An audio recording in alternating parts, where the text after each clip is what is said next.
everyone. So today I'm going to go over my birth plan. I have worked super hard on this, but I think I'm ready to go ahead and share it. I wanted to let you know that if you would like, you can actually follow along the birth plan by going to the description below, and there'll be a link that says Missy's birth plan, and you can just kind of follow along with me if you want. The purpose of this video is to not only give you a little insight of how I plan to have my birth, but also to give you an idea if you're actually planning on giving birth anytime soon, so that you can get some ideas and you can use obviously whatever you would like to help create your birth plan if you plan to have a birth plan. And that's actually what I did when I was making my birth plan. I watched a lot of YouTube videos. I got a lot of insight of other moms that I really looked up to and found that I really liked their birth plan. So the main people that I used for my birth plan was actually MamaNatural. I'll have her channel linked below, and I was able to just Google MamaNaturals birth plan. So I used a lot of her content. I also used another YouTube mom that I respect a lot on YouTube. Her name is Heidi Kim, and so I'll leave her channel linked below. So you can definitely see that I used a lot of different information from a lot of different YouTube moms, but they're my main ones that I was able to kind of get a lot of interesting and really good information for my birth plan. First thing on my birth plan is I have a little disclaimer to my nurses and the doctors, letting them know that I don't want them to think that I know everything and like I'm just going to take over that room and I'm in charge. So I'll go ahead and just read along really quick on that. It says, "Thank you so much to our medical team for taking the time to read our birth plan. We are very excited to meet Oliver and that you are a part of it. We know more than most parents that birth rarely goes the way we plan, so we understand that this must be flexible. You may not know that in September of 2012, we experienced the stillbirth of our son, Gabriel.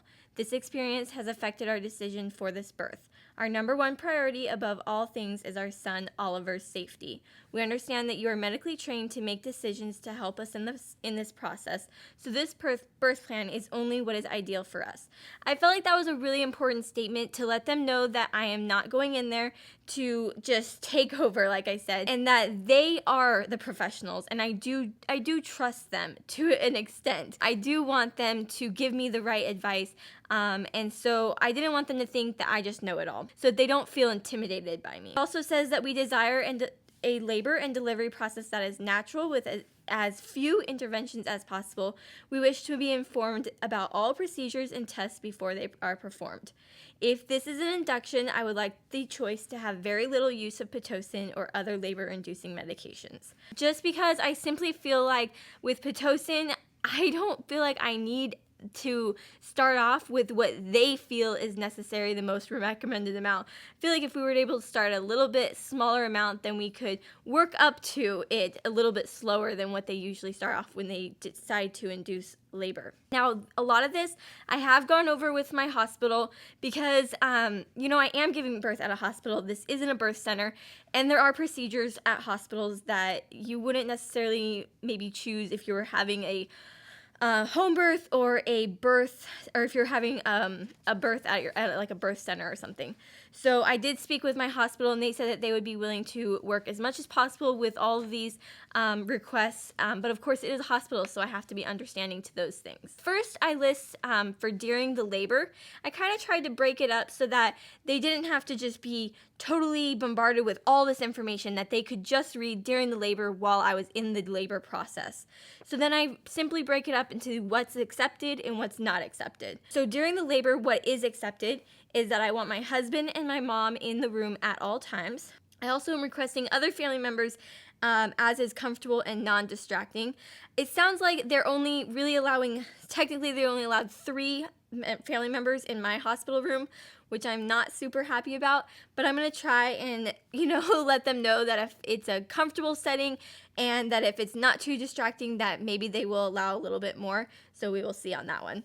I also would like the choice to wear my own gown. I would like to have the freedom to walk, move, and change positions as desired throughout the labor and birth. I would like the use of showers and the use of birthing balls and other labor positions. I would like to be able to have the ability to control lighting, temperature, and music, few vaginal exams, and to be able to film and take pictures, which was very important to us. We do want to be able to capture that moment throughout the entire labor and birthing process, and which we did get an okay with, so I'm happy about that. So some few things that are not accepted for me. I do not want to be offered pain relief. I do not want to be offered an enema. I also would like to not have constant electronic fetal monitoring. Now, constant is underlined in my birth plan because I felt like, of course, it is a hospital and they're going to want to do electronic fetal monitoring. I can't really turn that down. It's not really an option. But I can turn down constant, meaning don't sit me in the bed the entire time and have me constantly on fetal monitoring. If everything's okay, I would like the ability to move around as I would please. I also would like the use of Pitocin, or I would like no use of Pitocin or other inducing drugs if this is not an induction. I would like to not have an episiotomy or any use of forceps or vacuum extraction. Okay, so during the actual birth and after the birth, here are a few things that I plan to actually have happen. I would like the use of mirrors to view the birth, which is probably not the most common request, but I'm really excited about that. I also would like the option to touch his head as he crowns. I would like immediate contact between me and the baby and have the baby placed right on my chest immediately after birth. And of course, I would love to have breastfeeding encouraged if he does that. I would love that. Also, delayed cord clamping and cutting until pulsating stops, which I believe I'm just going to go ahead and say that that is going to happen. And I think that my doctor will be willing to work with me when it comes to that. I also would like the placenta delivered naturally. And if I end up having a C-section, I would like double stitching if that happens. So during the birth, I do not want any pulling on the umbilical cord or placenta, and I also would like to not have any rushing of the birth or labor process, meaning that they want to speed things up in any way or make me feel like I need to hurry up. After Oliver is born, some simple things that I do not, or that I want done, is that all examinations be done with the permission of me and Brian and in the presence of us. I also, of course, would like breastfeeding, and then baby kept with me at all times. Then some things I do not want is I do not want the baby given any formula. I do not want the vitamin K shot given, any eye ointment, or a pacifier. Now these things I would definitely say you need to look into. Obviously, if you plan on breastfeeding, you're not going to want the formula. But when it comes to that vitamin K shot, I really just did a little bit of research and I felt like it was not necessary for me.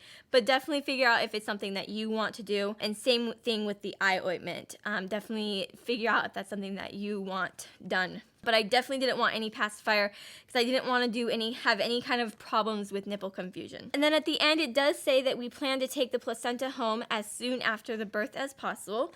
So I do not want it to be sent to pathology or anything to be done with it. I'm hoping to have a doula at this birth, and so I would hope that they just go ahead and hand her the placenta and she just handles all that. But other than that, that is basically my birth plan. It's pretty simple. I tried to consolidate as much as possible and make it super simple so that when they're like, okay, now we're in the birthing process, they can read and see that the simple things that I do not want and that I do want.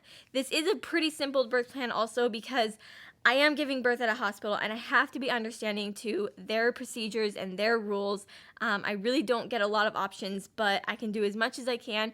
And I'm really excited about the birth though. I'm really excited that they are willing to work with me as much as possible. And I feel like there's a good chance that I'm going to get a lot of this stuff. So I'm really excited. I hope you guys did enjoy this. If you have any questions, please leave them in the comments below. I'll definitely try to answer anything. Subscribe to my channel if you haven't already, and I will see you guys in my next video. Bye!